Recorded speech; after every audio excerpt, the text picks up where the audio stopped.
어느덧 이제 하나의 를 마무리 짓는 송년주일이 되었습니다. 저희에게 있어서는 한 해를 하나님 앞에 예배하며 보내게 되는 한 주이기도 합니다. 여러분 2024년도 저희 교회 표어를 여러분 아십니까? 생명, 거룩, 섬김으로 행복한 교회라는 표어로 정해서 우리가 이제 우리의 신앙과 또 제게 있어서는 목회의 방향, 모든 것이 다 그 방향에 맞춰져 있고요. 우리 성도들이 또 교회가 이 세 가지를 잘 성취해서 행복한 성도, 행복한 교회, 행복한 가정. 그래서 정말 예수 믿는 것이 우리에게 성서가 말하는 진리가 너희를 자유케 하리라고 하시는 그 말씀의 자유, 세상이 줄 수 없는 참된 기쁨과 소망을 가지는 행복한 삶이 되기를 바라며 이제 2024년 우리 교회 표를 정해서 이렇게 한 해를 달려왔습니다. 그래서 이 생명이라고 하는 것은 생명이 생명을 낳는다. 그래서 생명의 구원으로, 그래서 교회는 생명을 구원하는 구원의 방주로서의 역할, 즉 하나님의 선교가 그 모든 것의 첫 우선이 되어야 합니다. 예수께서도 마가복음 1장 38절로부터 39절에 우리가 다른 가까운 마을로 가자, 거기 가서 전도하자. 그래서 여러 회당을 다니시면서 이제 하나님의 복음을 전하십니다.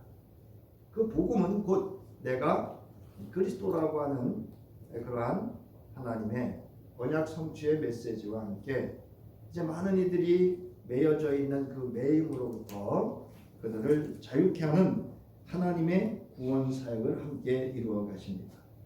자, 그러시면서 하셨던 말씀이 여러분도 잘 기억을 하시겠지만 나는 이 일을 위하여 이 땅에 왔노라. 그래서 예수님이 이 땅에 오셔서 가장 중요하게 여겼던 그 사역은 생명을 구원하는 사역이었습니다.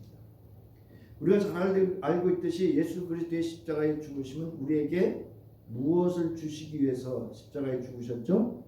하나님의 영원한 생명을 주시기 위함입니다. 그래서 우리가 이제 가을에 여러분 전도를 해보셨지만 나의 신앙이 어떠한 신앙인지는 사실 여러분 전도를 해보면 압니다. 내가 어떤 신앙관을 가지고 있고 내가 어떤 신앙의 경험을 하고 있고 어떤 신앙의 확신을 가지고 있는지는 내가 전도해보면 압니다. 이것이 이제 불안한 이들의 특징이 뭐냐면 누가 요즘 예수를 믿어? 안 돼. 믿을 사람은 뭐 우리도 믿어. 이렇게 자기도 모르게 나오는 얘기, 반응들입니다. 여러분들은 그냥 무심코 하시고 계시는 것 같지만 저는 사실은 다 듣고 살핍니다. 아, 이분들의 신앙 상태가 이런 상황이구나. 또한 저도 이제 우리 교우분들과 함께 전도하면서 저 자신도 돌이켜 볼 수 있는 그런 기회가 됐습니다.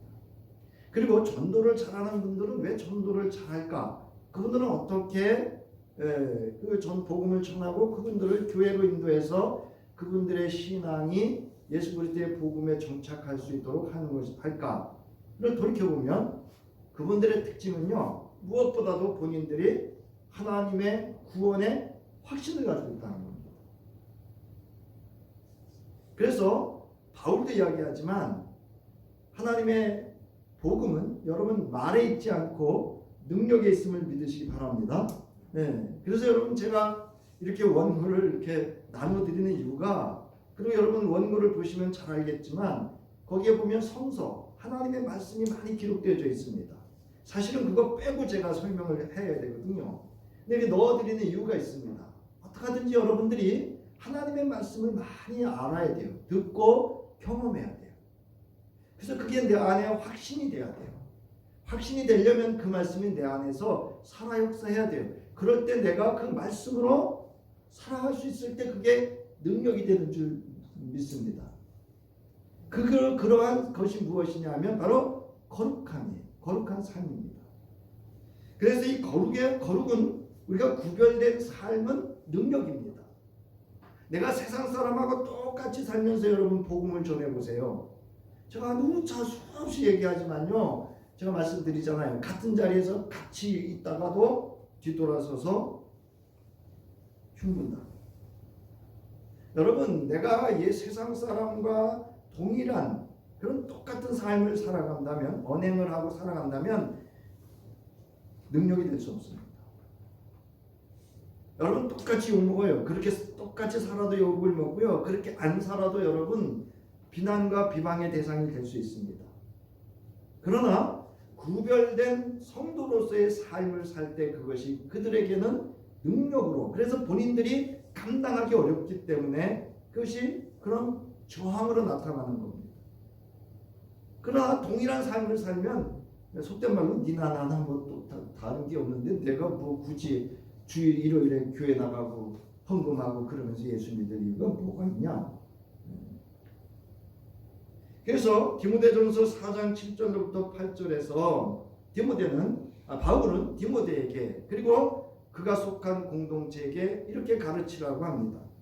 경건함에 이르도록 몸을 훈련하라. 여러분, 경건이라고 하는 것은 몸을 훈련시키는 거예요. 수동이 아니에요. 여러분, 예배 시간에 이렇게 있고 뭐 거룩하게, 이게 여러분 경건이 아니고 능동적으로 하나님의 말씀을 자신의 몸에 익혀지도록 훈련하는 게 여러분 거룩한 삶인 줄 믿으시기 바랍니다. 그래서 여러분, 기도하는 사람과 기도하지 않는 사람의 차이가 뭔지 아세요? 기도하는 사람은요, 하나님의 말씀을 따라, 오늘 이제 우리가 공원 기도할 때도 하나님 앞에 진실히 간구하는 자의 소원은 하나님이 들어주신대죠. 진실한, 진정한, 이게 거룩이거든요.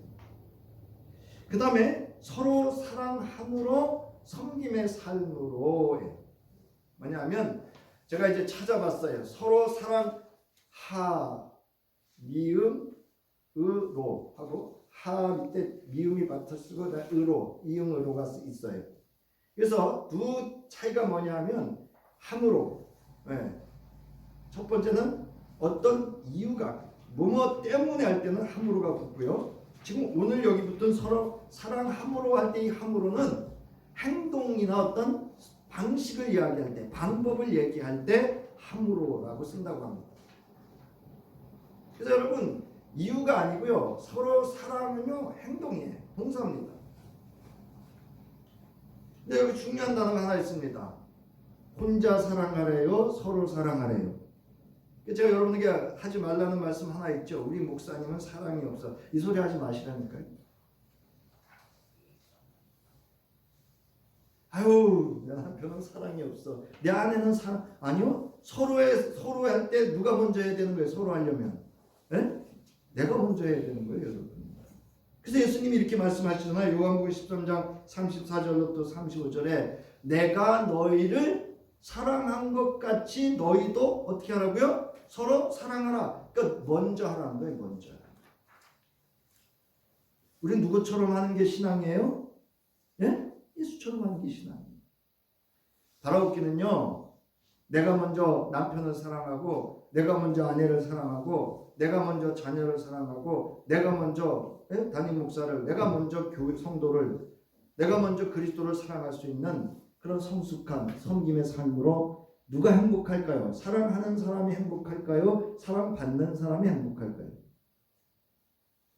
여러분, 사랑만 받으려는 사람은요, 없나 그냥 미성숙하다고 생각하시면 돼요. 여러분, 성숙한 사람은요, 사랑하는 사람이에요. 그리고 정말 더 성숙한 사람은요, 사실은 사랑도 할 줄 알지만 사랑을 온전히 받을 줄도 아는 사람이 여러분 성숙한 사람이에요. 이 남편이 사랑을 줘도 몰라. 그러니까 아내가 사랑을 줘도 몰라. 사랑받을 줄은 몰라. 그러니까 또 사랑할 줄도 몰라. 그래서 우리의 신앙생활이라고 하는 건 뭐냐? 예수께서 우리를 어떻게 사랑했는지를 배우는 것이 여러분 경건이고, 그 경건을 통해서 우리가 궁극적으로 실현하는 것은 말씀으로 열매 맺는 생명구원에 있음을 믿으시기 바랍니다. 그래서 예수 잘 믿으면 여러분 담임 목사가 행복할까요? 예수 잘 믿는 본인이 행복할까요? 네? 첫째, 본인이 행복하죠. 그리고 그 예수 잘 믿는 성도를 볼 때 목사는요 정말 행복합니다. 죽었다가 또 살아나도 또 목회한다 그래. 그런 모습 보면. 그래서 여러분 보시면 행복한 성도와 교회로의 과정입니다. 이것은 끊임없이 우리가 경건의 훈련을 통해서 생명을 구원하고 또 서로의 사랑함으로 행복한 교회, 행복한 성도, 행복한 가정, 행복한 부부, 행복한 이웃이 될 수 있기를 주의 이름으로 축원합니다. 내가 행복하면요 사람들이 관심을 가져요. 어제 어느 장로님이 저는 아무 생각 없이 있었는데 오더니 목사님 목사님 저 유튜브 설교 듣는데 댓글 다시는데 댓글을 내가 다는데 왜 반응이 없냐는 거예요. 그래서 깜짝 놀랐어요. 제 설교 또 다른 분 누가 듣고 있다라고 하는 것도 놀랐지만 댓글을 다셨다는 거예요. 그러면서 하시는 말씀이 하나 있더라고요. 그래서 제가 죄송해요. 제가 그냥 뭐 이렇게 몇 분이 들으신다고 해서 그냥 이렇게 올리는 겁니다. 그랬더니 목사님 그렇게 당신이 한 설교에 관심이 없으면 다른 사람도 관심이 없대요. 그러면서 하시는 말씀이 목사님 그 유튜브에 올린 설교에 관심을 가지래. 그러면 다른 사람이 관심을 갖는데. 그때 제 마음에 확 와닿는 게 있어요. 여러분 누군가가 나에게 관심 없는 건 내가 그 사람한테 관심이 없는 거예요. 바로 웃기는 여러분 이제 저나 여러분이나 언나가 아니잖아요. 내가 먼저 관심 갖고 내가 먼저 이렇게 돌보고 내가 먼저 베풀 수 있는 그런 성장과 성숙한 거룩한 능력의 삶으로 사랑을 실현함으로 그리스도께서도 기뻐하고 나도 기쁘고 모두가 기쁘고 행복한 그런 교회와 성도이기를 다시금 주의 이름으로 축원합니다. 이게 우리 한 해 동안 여러분들은 기억을 못하셨지만 사실은 제가 다 이 방향으로 여러분들을 지금 이끌고 이렇게 온 겁니다. 자, 이제 우리가 이 신약 성서에서 말하는 복이 뭐냐? 그래서 이제 바라크, 베라카, 아쉐르라고 하는 히브리 단어를 우리가 공부를 했습니다.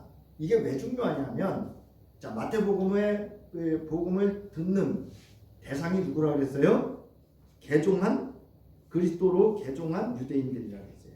그래서 이들은 이미 구약 성서에 대한 히브리적 관점으로 예수를 바라보고 있기 때문에 이 히브리어에 관한 히브리 관점을 갖는 그 표현을 가진 언어에 대해서 우리가 말하는 히브리어에 대해서 잘 알고 있어야 됩니다. 왜냐하면 오늘 온유한도 마찬가지예요. 여러분 오늘 이제 5장 5절에 보면 온유한 자는 복이 있나니 땅을 기업으로 받을 것이다 이렇게 얘기했어요. 온유한 자는 왜 땅과 관련이 있을까? 여러분 생각해 보셨어요? 제가 이제 말씀을 준비하려고 여러 이제 책들을 이렇게 꺼내놓고 그 꺼내는 중에 저한테忽然이런 생각이 딱 드는 거예요.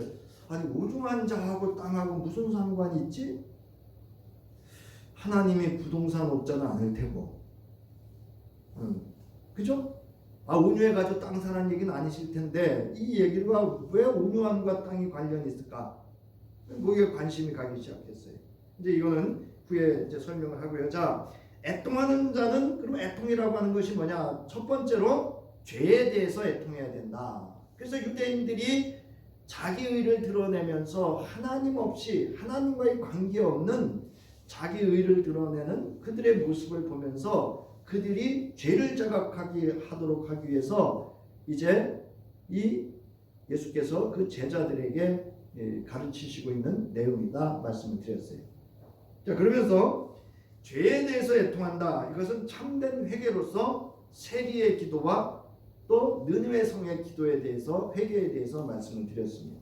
그래서 저와 여러분은 나 예수 믿고 죽어 천국 가 여기서 끝나면 안 됩니다.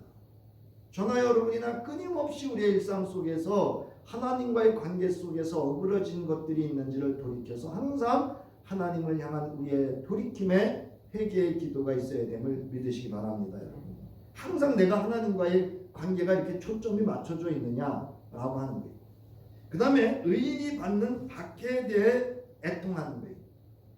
세상에 가장 어리석은 사람이 있다고 한다면 초기 교회에 예수 믿는 그리스도인들이었습니다. 이런 어리석은 사람들이 어디 있어요? 여러분 이 사람들은요 신분이 없어. 그래서 장사도 못하고요 사회에서 산다고 하는 것은 곧 죽음이에요. 예수를 믿는다는 것. 정치적인 핍박, 경제적인 핍박, 사회적인 핍박, 인종적인 모든 그 시대에 다 받을 수 있고 당할 수 있는 모든 박해를 받았던 어리석은 사람 중에 어리석은 사람들이었어요.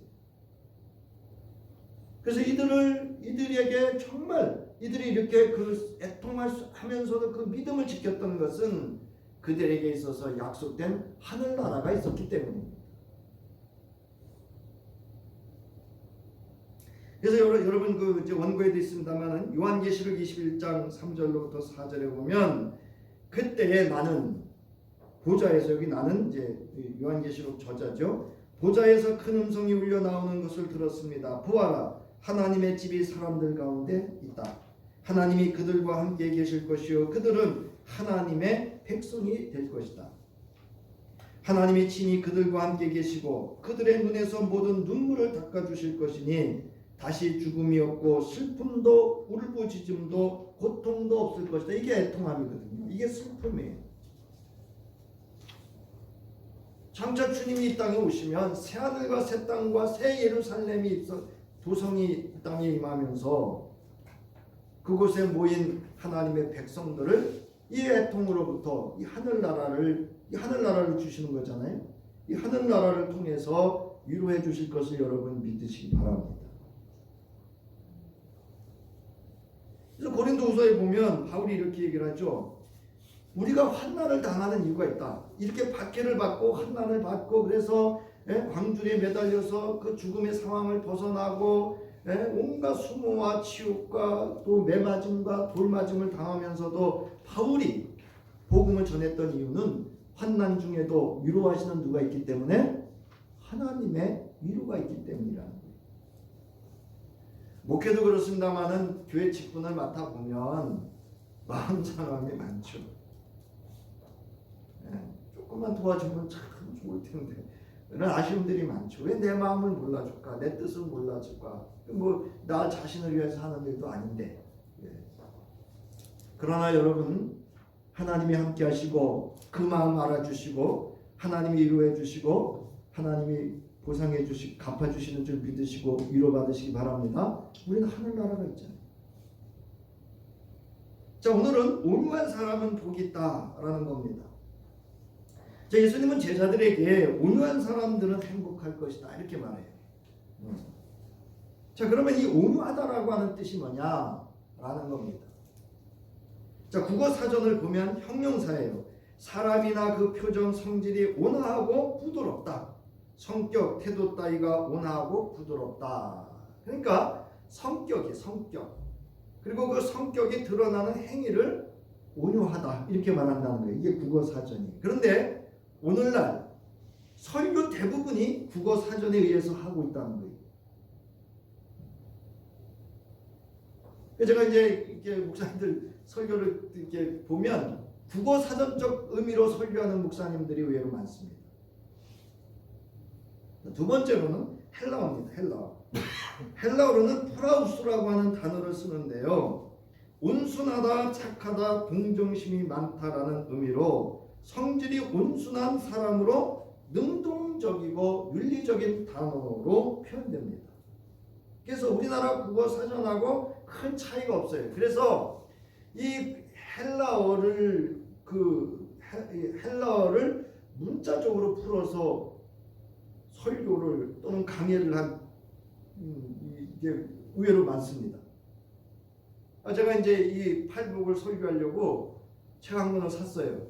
그게 뭐냐면 원어로 풀어 쓴 마태복음의 팔복 이렇게 썼어요. 그래서 기대를 많이 했어요. 누가 언어를 이렇게 풀어서 설교를 하셨구나. 참 제가 팔복 설교할 때 도움이 많이 되겠구나. 그래서 딱 폈더니 헬라적인 해석을 하시는 거예요.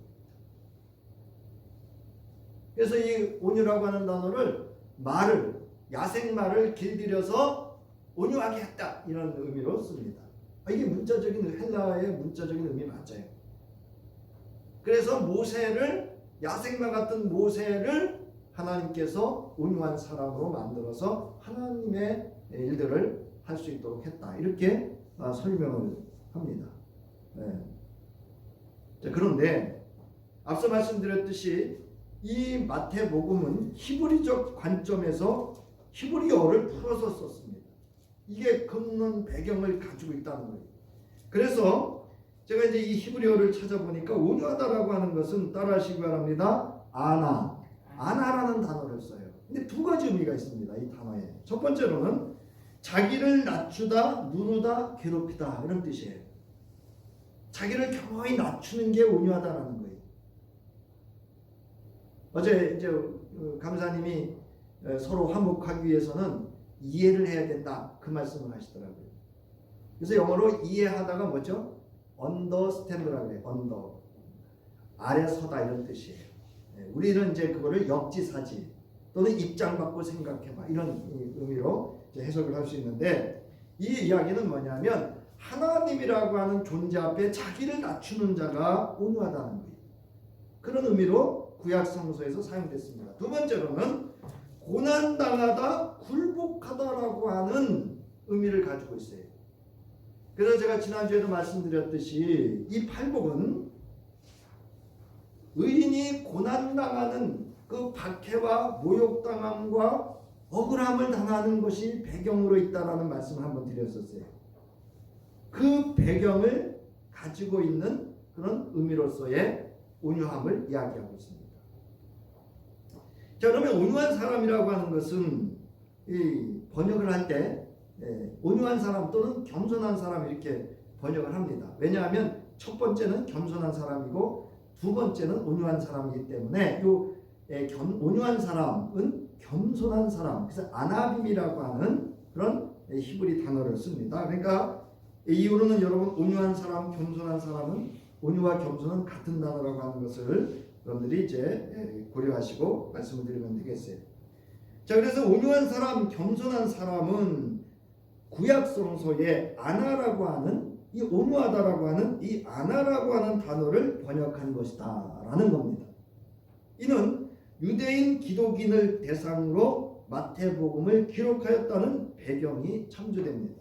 그러므로 본문에서 온유한 사람을 히브리적 표현인 아나밈이라 할 수 있습니다. 그렇다면 히브리적 개념에서 온유한 사람은 어떤 사람이냐 두 가지로 말씀을 드릴 수가 있습니다. 그래야 땅과 연관이 있습니다.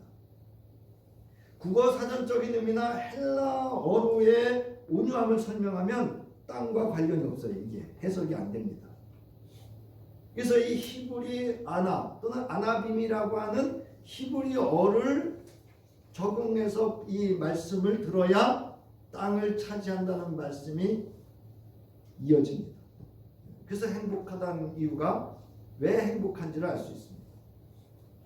자, 그러면 온유한 사람이란 이 아나빔에 대해서 첫 번째 어떠한 상황, 곤궁과 슬픔 가운데에서도 겸손한 온유한 믿음의 태도를 자기를 낮추고 온유한 태도를 가지고 오직 여호와의 도움을 바라는 자를 구약 성서에서는 온유한 사람이다라고 했다는 거예요.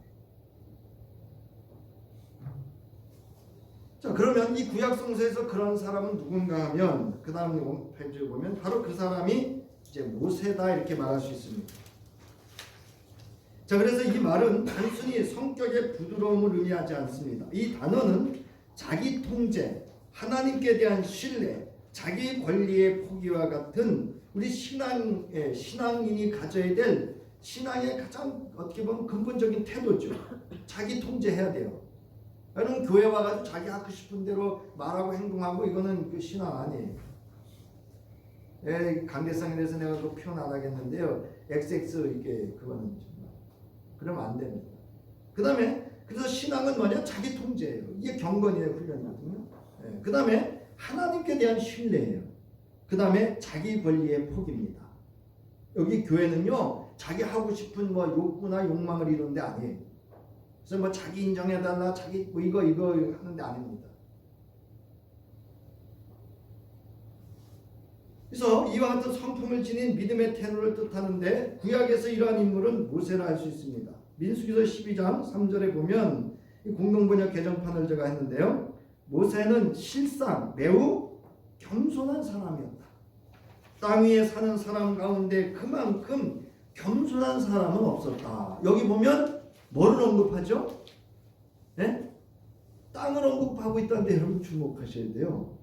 온유와 땅이 같이 모세를 통해서 언급하고 있다는 것을 우리가 주목을 하셔야 돼요. 자, 모세는 여호와 하나님의 말씀을 따라 광야에서 이스라엘 백성을 이끌게 됩니다. 이스라엘 백성은 광야 40여 년간 어려운 상황이 닥칠 때마다 모세를 향하여 서슴없이 불평과 원망을 쏟아내었고, 그리고 거칠게 비방도 하였습니다. 이거 그때나 이때나 뭐 큰 차이 없습니다.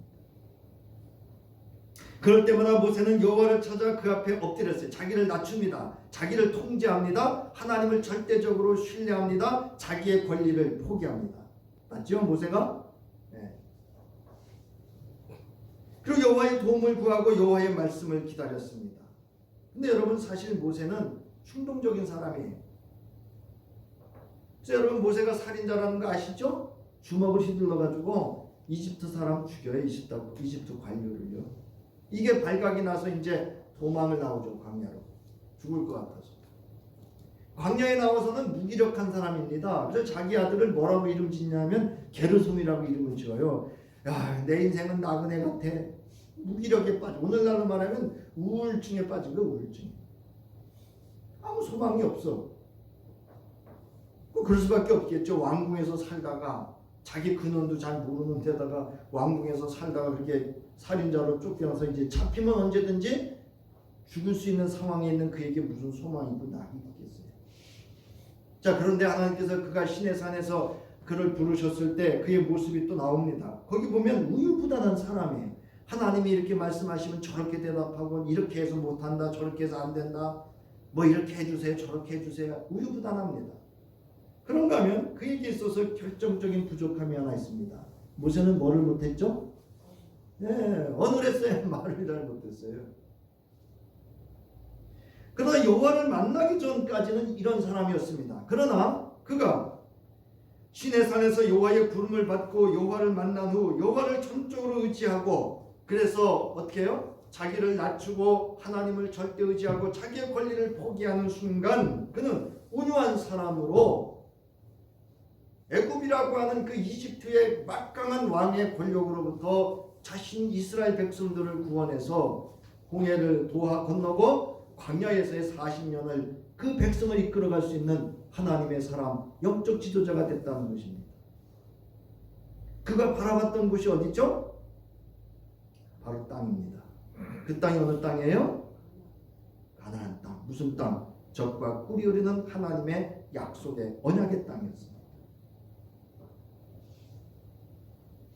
자, 이런 모세에게 신광야에 이르러 마실 물이 없자 이스라엘 백성이 모세와 아론을 비방하려고 함께 모입니다. 그러자 이 모세가 거기서 그냥 이 백성들하고 다툽니다. 싸움이 일어났습니다. 자, 그런데 그러는 중에 모세와 아론이 퍼뜩 정신이 차렸겠죠. 이 목회자들이 이래요.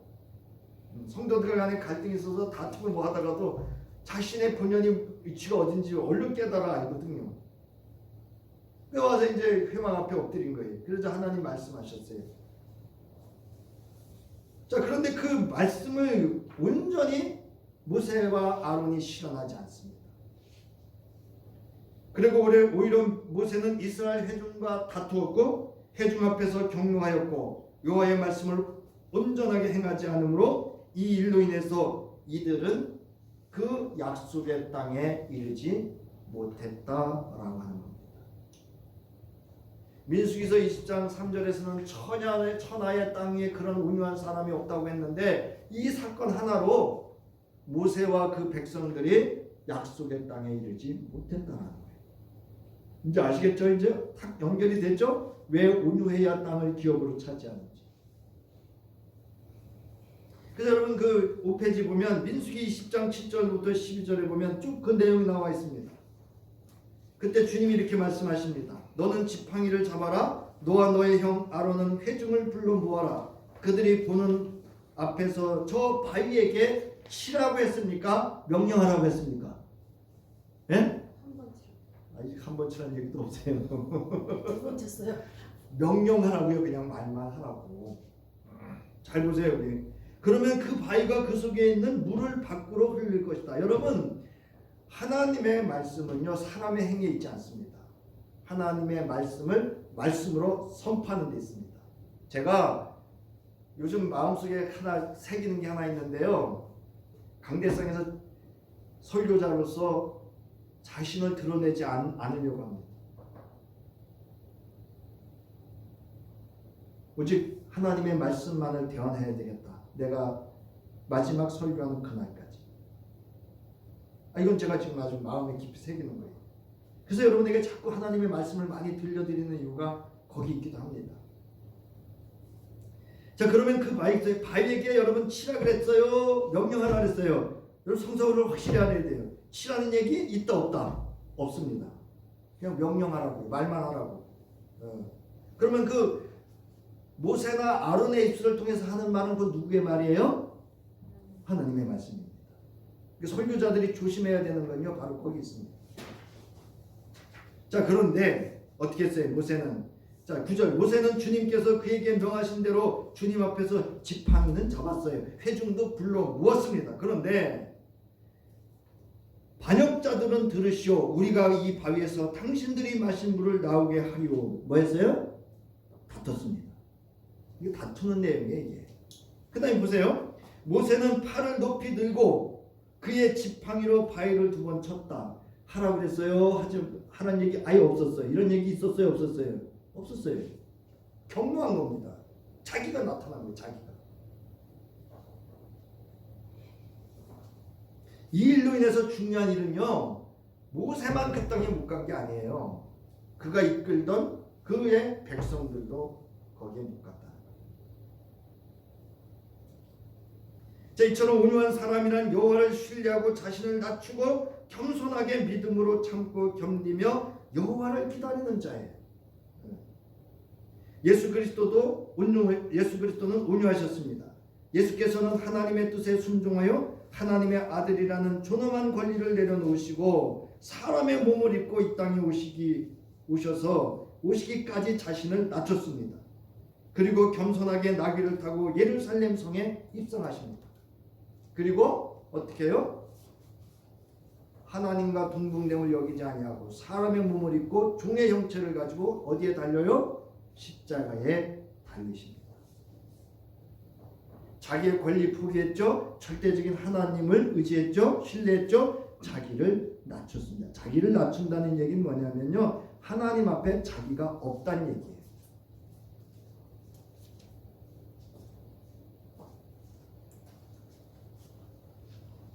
그래서 빌립보서에 보면 이 예수에 대해서 바울이 이렇게 얘기를 하죠. 2장 7절 보세요. 자기를 비워서 종의 모습을 취하시고 사람과 같이 되셨습니다. 그는 사람의 모양으로 나타나셔서 자기를 낮추시고 죽기까지 하셨으니, 이게 온유함이에요, 여러분. 그러니까 여러분, 하나님 앞에 온유함이라고 하는 건 끊임없이 누구를 죽이는 일인가 하면 자기를 죽이는 일인 줄 믿으시기 바랍니다. 네. 그래서 여기 보세요. 마태복음 11장 29절. 나는 마음이 온유하고 겸손하니 내 멍에, 그 멍에가 뭐냐? 이게 십자가거든요. 이게 종의 모습입니다. 종의 형체예요. 종은 자기가 있다 없다. 자기 없어요, 여러분. 하나님이 맡겨주시면 하는 거예요. 전들 뭐 죄송합니다만 감리사 하고 싶은 마음 사실은 없어요. 여러분, 그거 하면 얼마나 이게 복잡한지 아세요? 얼마나 일상이 바빠지는지 아세요? 모든 정황이 지금 그런 정황이 이렇게 되고 있어요. 저도 기도하면서 때로는 안 하면 안 될까요? 예. 여러 가지 환경이나 조건 보면 제가 할 수 있는 상황은 아니거든요. 그러나 여러 정황이나 상황이 또 이렇게 해야 되는 상황이 오니까 사람의 생각을 넘어서 하나님이, 저는 내년이 참 기대됩니다. 그냥 우연히 저에게 맡겨주시는 일은 아니라고 보거든요. 이 모든 일들이 교회와 우리 지방과 나가서 하나님 나라의 모든 일들에 큰 하나님의 놀라운 증거가 있는 한 해가 됐으면 참으로 좋겠습니다. 또 그런 기대도 있고요. 자, 그러면 두 번째 온유함이란 뭐냐? 네, 오타가 났는데, 자, 두 번째 온유함이라는 것은 뭐냐? 바로 히브리 지역 배경을 보면 고대 히브리인들의 토지법에서는 같은 이스라엘 백성들의 토지를 빼앗을 수 없었습니다. 그래서 이 만약에 빼앗은 땅은 또는 뭐 어떻게 해서 그 땅을 샀거나 또는 노예를 어떻게 샀거나 하면은 희년이 되면 다 돌려줘야 돼요. 예.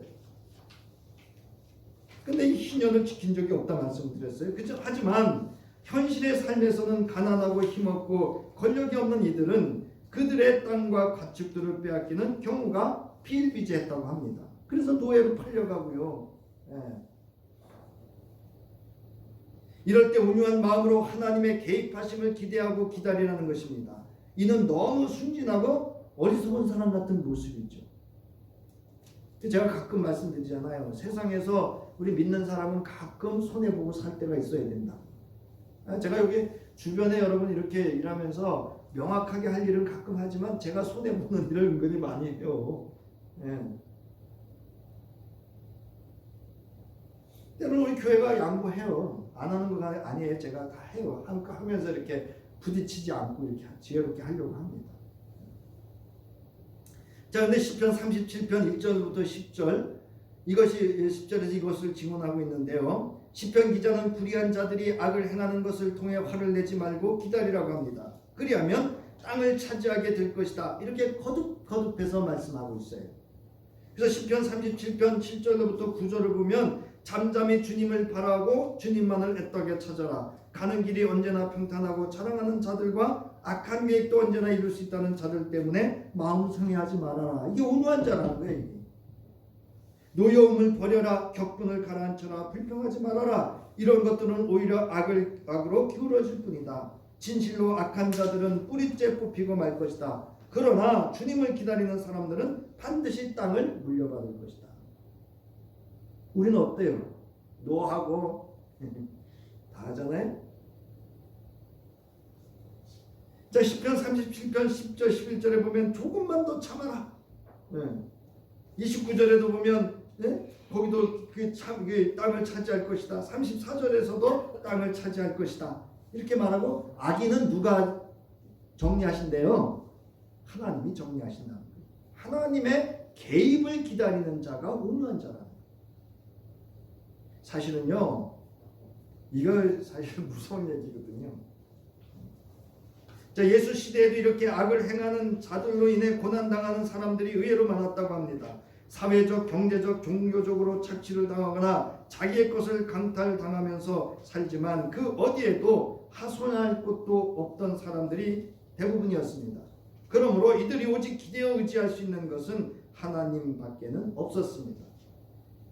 이처럼 히브리어 온유라는 표현 속에는 자신의 힘이 없어서 대항할 수 없으므로 하나님의 개입하심과 구원을 기다린다기보다는 어떤 모양으로든지 대항할 수 있지만 하나님의 해결하심을 기다리며 이 모든 고통을 참고 견디는 사람들이라는 의미가 들어져 있습니다.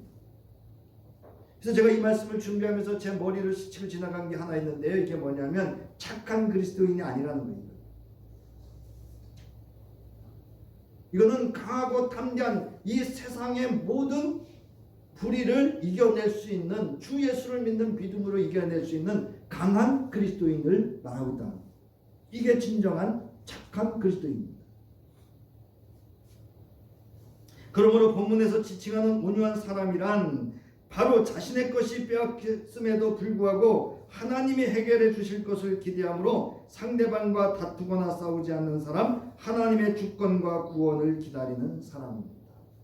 다시 말씀드리면 어제 감사님을 통해서 그 원로 목사님, 은퇴하신 원로 목사님이 교훈 때문에 속상해하지 말아라. 때가 되면 하나님이 고쳐 쓰신다. 저는 그 말씀이 두려운 말씀이에요. 산상부훈을 통해 예수께서 말씀하시는 메시지의 중심에는 그렇게 온유함을 유지하는 사람에게는 여호와께서 함께 하시는 복이 있을 것이라는 암묵적 중요한 메시지의 의미를 갖고 있습니다. 즉 하나님의 언약이 성취될 것이라고 하는 하나님의 함께 하심을 나타내고 있는 말씀입니다. 이제 그들이 땅을 차지할 거다. 누가? 온유한 사람들이. 이 아나빈, 자기 자신을 낮추고 하나님을 절대 신뢰하고 자기를 포기한 그런 믿음의 온유한 태도, 그 다음에 어떤 상황 속에서도 그거에 불평하고 경무하고 대항해 싸우는 것이 아니라 그 힘이 있음에도 불구하고 하나님이 해결해 주시고 구원을 기대하는 사람이 온유한 사람이라는, 그들이 땅을 차지할 거라는 겁니다. 고대 히브리인들은 땅에 대해서 이 세상에 있는 모든 땅의 주인은 하나님이시며 그 하나님께서 땅에 살고 있는 모든 사람들과 가족들에게 땅을 기업으로 나눠주셔서 경작하여 생계를 유지하도록 하셨다고 믿었습니다. 그래서 예수님도 마태복음 5장 35절에서 맹세에 관해서 말씀하실 때 하늘로도 말고 땅으로도 말라. 땅은 누구의 것이다? 하나님의 발등상이다. 이렇게 말씀하고 있습니다. 결과적으로 온유함이란 하나님의 주권과 언약, 즉 하나님의 구원을 바라보는 하나님의 백성으로서의 거룩한 믿음의 태도입니다. 그래서 예수 시대에 랍비들이 주로 하던 말이 있었는데, 거룩은 온유함을 가져오게 하고 온유함은 죄에 대한 두려움을 갖게 한다. 결국 온유한 사람이란 하나님을 두려워하는 거룩한 사람이라는 겁니다.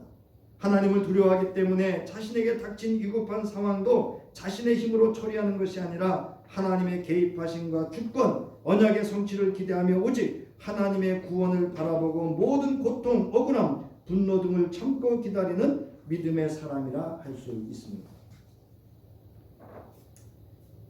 이러한 온유한 사람을 하나님께서는 저를 구원하여 언약의 땅을 차지하게 하실 것임을 예수께서는 제자들에게 말씀으로 가르치고 있는 겁니다. 마태는 오늘 본문에서 온유한 자가 받을 신적 복이 종말론적인 의미로 사용되었음을, 이게 아주 중요한 거예요. 사실은 보여주고 있습니다.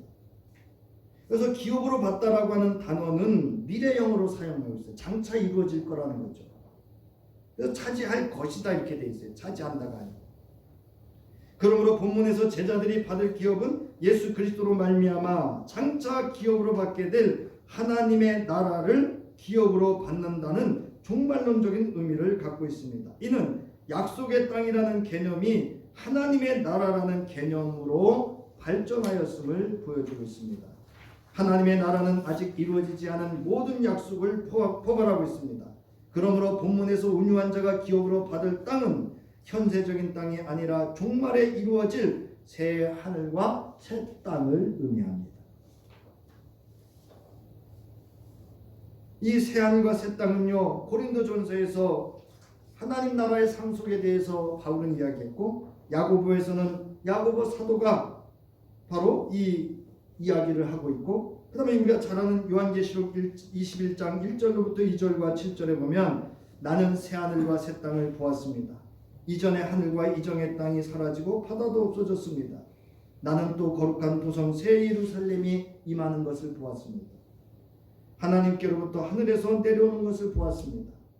이기는 사람은, 여기 나오죠. 이게 온유한 사람이, 이기는 사람은 이것들을 상속받을 것입니다. 나는 그의 하나님이 되고 그는 내 자녀가 될 것입니다. 그래서 마태복음 5장의 5절은 온유한 자가 예수 그리스도로 말미암아 하나님의 나라를 기업으로 받을 것이다 라고 하시는 말씀이다라는 겁니다. 사랑하는 성도 여러분, 이제 이 한 해를 우리가 돌이켜 이 모든 은혜를 그리스도 예수 안에서 우리가 받아 누렸습니다.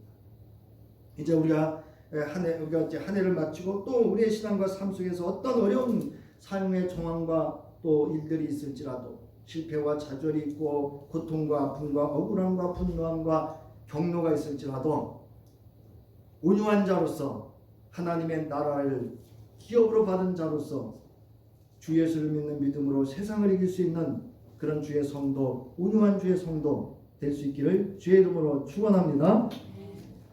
이제는 온 우주 만물을 창조하시고 그 땅을 인간에게 맡겨 다스리게 하셨던 모든 땅의 주가 되시는 하나님 아버지, 기꺼이 자신을 종의 형체를 삼아 십자가에 죽기까지 나를 구속하시고 하나님의 사랑 자녀 삼아주신 우리 주 예수 그리스도의 구속의 은혜와 이제 이 말씀을 새겨 온유한 사람으로 장차 우리에게 임할 하나님의 나라를 기업으로 받을 자로 살아가기를 소망하고 결단하는 저희 위에 성령의 감동감화 역사 인도하심과 충만하심이 이제로부터 영원히 함께 하시기를 간절히 축원하옵나이다.